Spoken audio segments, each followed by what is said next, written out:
그래서 일단 결과가 나오면 결과창에 보시면은 답변 속도 체크할 수 있고요. 답변 속도, 목소리 크기, 시선 처리, 뭐 이런 면접관 몇 프로나 받는지 이런 걸 확인할 수 있는데요. 목소리 크기는 이제 한 90dB 딱 확인하실 수 있을 건데 그 정도가 이제 우렁차고 답변을 좀 적절하게 한 걸로 표시가 되고요. 그다음에 답변 속도는 이제 수치화되는데 6 정도가 적정을 하고요. 그다음에 시선 처리는 면접관을 90% 이상은 바라봐줘야 이제 적정하다라고 판단이 됩니다.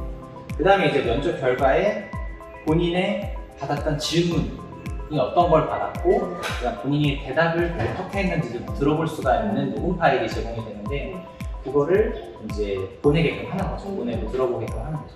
이때 이제 어떤 효과가 나타나냐면 이제 일단 학생들이 시연할 때 실제 그래도 면접이다라고 생각하게 하는 이게 제일 중요하거든요.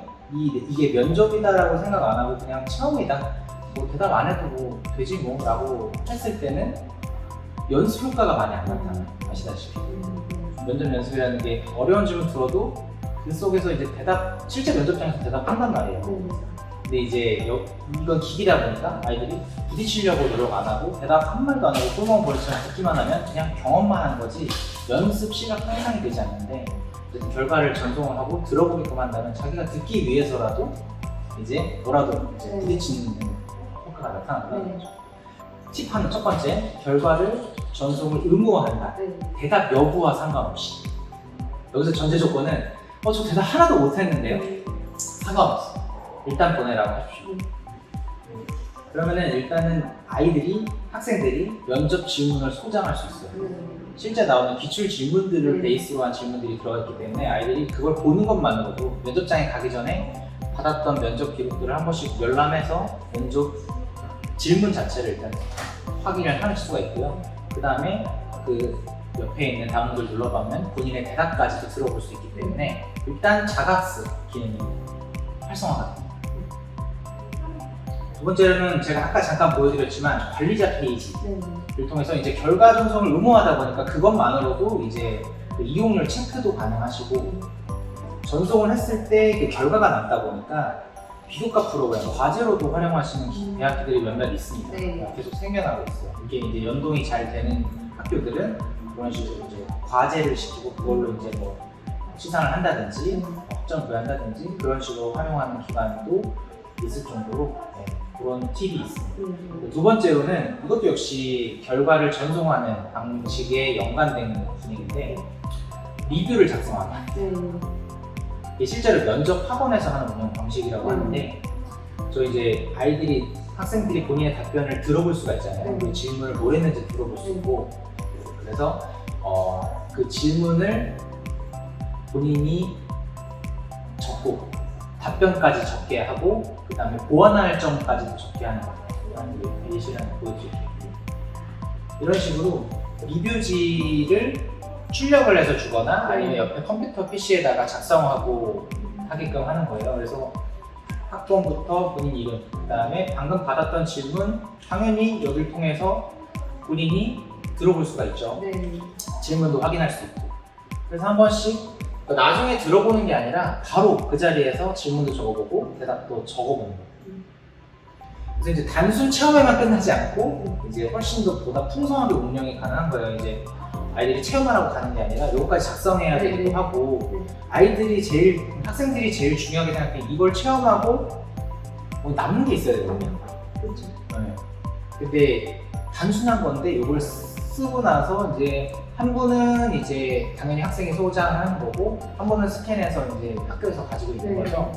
그래서 그것만으로도 시간 자체가 단순히 뭐 한 번 체험, 한두 번 정도 체험하고 이제 그걸 작성하게 된다 그러면은 적어도 30분 정도 아이들이 이거를 운영할 수가 있고요. 운영 시간도 좀 늘어날 수 있고, 그 다음에 그걸 이제 통해서 선생님들이 결과 보고할 때도 활용하실 수 있고, 이제 작성해 오잖아요. 일단 작성을 해 오기 때문에 그걸 보고 선생님 녹음 파일을 일일이 들으면서 하는 것보단 작성한 걸 보시면서 상담도 해줄 수 있고, 그렇게 활용까지 이제 구상하실 수가 있습니다. 그렇게 운영하시는 학교도 있고. 그리고 또 아까도 말씀드렸지만 직접 답변을 적어야 되기 때문에 한 말도 못한 것들은 제출하지 못하겠죠, 아이들이. 네. 그래서 한두 번 해볼 거를 3번, 4번 질문이 아까도 설명드렸지만 매번 바뀌기 때문에 원하는 질문, 쉬운 질문이 못 받았을 수도 있고 그러니까 이제 이용률 자체도 늘게 됩니다. 사용자들이 이제 학생들이 많이 하는 질문에 대해서 네. 이제 몇 가지만 좀 소개를 드릴게요. 운영하시다 보면 아이들이 답변하고 있는데 그냥 넘어가요 라는 걸 가끔 받으시고 네. 약간 불쾌하게 학생들이 네.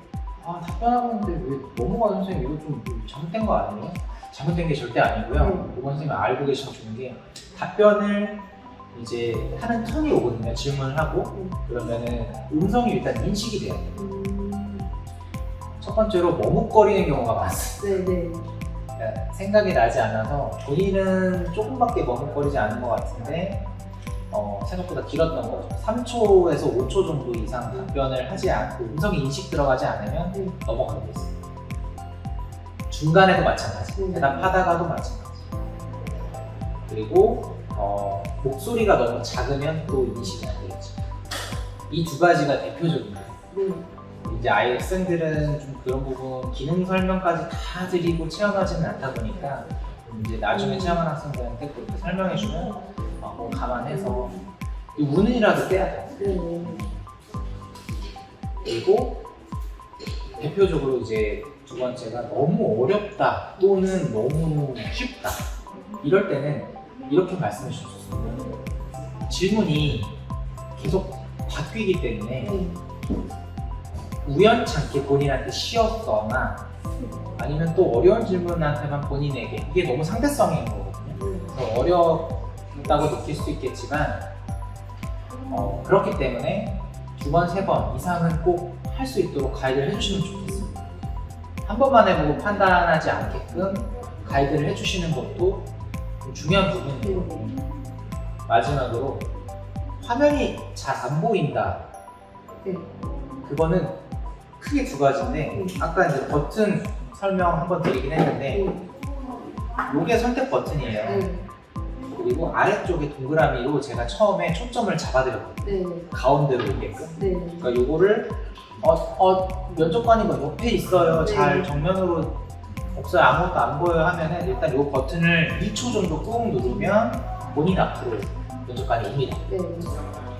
그거를 저 같은 경우에 처음에 씌워줄 때 아예 그냥 이걸 눌러버려요. 그렇게 해서 초점을 가운데로 잡아주시면 좋고요. 만약에 처음에 선택하다가 버튼을 누르면서 선택을 하잖아요. 본인이 스스로. 근데 이제 모르고 밑에 버튼을 한번 누르면 바깥으로 나가져요. 그러니까 핸드폰에 보시면 휴대폰에 홈 버튼이라고 보시면 돼요. 그럴 땐 다시 앱을 실행해 주시면 거기서부터 진행이 되고요. 보통 면접을 할 때는 이걸 안 누르는데 처음에 고를 때 잠깐 나가기 때문에 그렇게 크리티컬하게 갑자기 면접에 그 중에 집중이 깨지거나 그러진 않아요.